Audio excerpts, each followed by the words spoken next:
ও মা, বলছি যে ভিডিও করতে হবে তো মা, একটাও ভিডিও করা হয়নি। কালকে কি দেবো, আজকে যদি করে না রাখি? বলো, আমি আজকে ভিডিও করতে পারবো না। কেন মা? দেখো এখনো কত পদ রান্না বাকি আমার। দেখো এখনো চাটনি হবে, উচ্চা ভাজা, পাঁচ তরকারি, আলু পোস্ত বসিয়েছি, ডাল হয়েছে সবে। এখনো এতগুলো পদ রান্না বাকি, রান্না করবো। তার মধ্যে আমার আজকে মাথা গরম হয়ে রয়েছে সকাল থেকে। কেন? সকালবেলা আজকে তুমি তো ঘুমাচ্ছ, সকালবেলা উঠেছি, উঠে ঘুম থেকে উঠে গেটে দরজা খুলে তালা খুলে গেটটায় জল দিতে গেছি। জল দিতে যেয়ে দেখি কি এক গাদা উঠকে যেন পায়খানা করে গেটের সামনে ছুঁড়ে মেরেছে। কি বাবা, মানুষের গু? হ্যাঁ, মানুষের গু। কি বাবা? মানুষের গু ছুঁড়ে মেরেছে। আর সেই দেখে তো একদম গন্ধে মানে আমার পেট মুড়িয়ে এখনো মনে হচ্ছে আমার পেট ফুলে ফুলে উঠছে। এই কেমন অবস্থা! কোন পাড়াতে থাকি আমরা, বাস করি কোন পাড়াতে থাকি? এই যদি বলেছি বলে আমার সঙ্গে সকালবেলা ঝগড়া করলো। ঘুম হয়ে গেল আমাদের। তারপর উপরন্ত আমার ছেলে আমারে বকলো, তুমি কেন বলতে গেছো? আমার বাড়িতে গেটের দুয়ারে গু ফেলেছে, আমি বলবো না? তাহলে কি অন্য লোক এসে বলবে? এটা কেমন আমার ছেলের বিচার? তাহলে মানুষ পায়খানায় বসে পায়খানা করতে পারে না? না, পায়খানা করবে না উপরে। পায়খানা কোথা থেকে গু ফেলেছে জানি না, কারণ নাম বলতে গেলে বলেছি বলে সেজন্য আমাকে 7-5 কথা শুনিয়ে দিল। আমি আর এই জন্য আমার আজকে মাথা গরম হয়ে রয়েছে। তুমি যা পারো, যেরকম পারো সেরকম ভিডিও করো। বুড়ি বেটি এরকম হেগে থুয়ে দিয়েছে?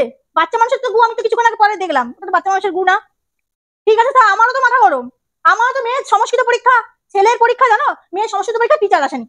আমারও তো মাথায় কি জানো তো, তুমি কত সারাদিন রাত খেটে খুঁটে পড়াই, এখন টিচার আসেন, আমি কি করবো? সংস্কৃত সহজ হয় না, আমি যে কোনো সাবজেক্ট মেকআপ দিতে পারি, কিন্তু আমি তো সংস্কৃত নিয়ে পড়াশোনা করি। আমি সংস্কৃত বারবার বললাম তুমি দুটো দিন পড়িয়ে দাও, তারপর আমি নতুন দিদিমণি দেখছি ও শুনলে না, ফোনটা পর্যন্ত ধরছে না, জানো? নিজে তো ফোন করে জানালেও না, আসবে না বলে আমার ফোনটা ধরছে না। কেমন না মাথা গরম হয় বলো? আমি এখন কি করবো মেয়ে নিয়ে? আমিও তো পাগল হয়ে যাচ্ছি। পাড়া প্রতিবেশীর গু পরিষ্কার করতে হচ্ছে। কুকুর তো এগে যাচ্ছে এমন এক নবদ্বীপ শহর। হ্যাঁ, কুকুর তো পায়খানা করে যাচ্ছে, সেই গু তো পরিষ্কার করি। এখন আমার মানুষের গু আমি পরিষ্কার করছি, এমন আমার ভাগ্য। কি জ্বালাতনে পড়ে গেল বলো? প্রায় প্রায় পায়খানা করে ছুঁড়ে মারছে। আমাদের গেটের সামনে দরজার মধ্যে আমরা বেরোবো কি করে মানুষজন? এগুলো বলতে গেলে তো তখন ঝগড়া লেগে যাচ্ছে। পায়খানা লোকে পায়খানা করে, কি গ্রামগঞ্জ? দোরগোড়ায় এসে পায়খানা করে দেবে? কি জ্বালাতন! আমার ঘেন্না না, আমার জন্য একদম গায়ের মধ্যে যেন গোলাচ্ছে একদম। খেতেও পাচ্ছি না, আমার সকাল থেকে আমি না খেয়ে রয়েছে, আমার আর ভালো লাগছে না। এখন রান্না করতে হবে, তাই আমি রান্নাটুকু করতে এসেছি। আমিও কোনো কাজ পারি, আমার মেয়ের জন্য আসে। আমিও করেছি অনেক জ্বালায়। বলতে গেছে যে এরকম গু ছুঁড়ে মেরেছে কেন, সেই জন্য আমার সঙ্গে ঝগড়া করলো। বয়স্ক মানুষ, হ্যাঁ, কত কথা বললো। বললো তো, শুনলাম আমার মেয়েকে, নিজের মেয়েকে সামলাও। হ্যাঁ, আমার তুমি মেয়ে কি করেছে দোষ? হ্যাঁ, এইসব কথা বললো। ঠিক আছে, ভালো কথা বলেছিস বল। হ্যাঁ, আবার বলে বয়স্ক মানুষ কেন? উনি কি খুকি নাকি? উনি খুকি আর আমি বুড়া? তাহলে আমি বুড়াই হই, উনি খুকি হয়ে থাকুক চিরকাল। মানুষের সঙ্গে প্রতিবাদ করা যাবে না, কিছু প্রতিবাদ করতে গেলেই ব্যাস মানুষ কাউ অন্যায় করে যাবে, কিন্তু অন্যায় কথা আমি কিছু বলতে পারবো না।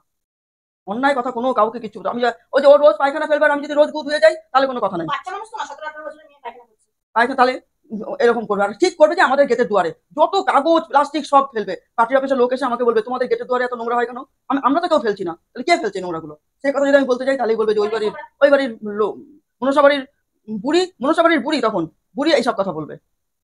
বয়স্ক মানুষ এইসব কথা বলে, তাহলে তখন কিরকম লাগে শরীরের মধ্যে? ঠিক আছে, তোদের বল বল তোরা। তবে আমি অন্যায় প্রতিবাদ আমি করবোই। আমার বাড়ির গেটের দুয়ারের সামনে যদি কেউ কিছু ফেলে, আমি এটা প্রতিবাদ করবোই।